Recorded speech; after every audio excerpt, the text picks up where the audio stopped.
જાય, એમાં આપણું ડાપણ કદી ના ડોળાય, ભાઈ એના ભરોસે રેવાયજી.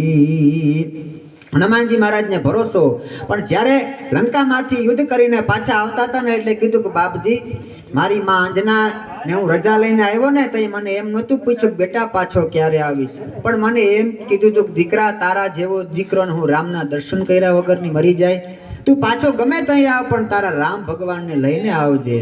અને રામ ભગવાને કીધું કે હનુમાનજી મહારાજ તમારી જનેતાને અમે દર્શન દેવા નહીં આવીએ. તો કે પ્રભુ મારો કઈ વાંક?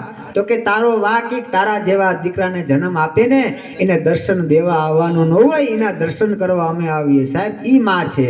અને આમ રામ લક્ષ્મણ જાનકી સુગ્રીવ બધા આવ્યા એટલે હનુમાનજી મહારાજ આમ દોડવા માંડ્યા અને કીધું પ્રભુ તમારા પગ એટલા કોમળ છે ને એટલે અમારા રસ્તામાં કઈ કાંટા અને કાંકરા હોય ને તો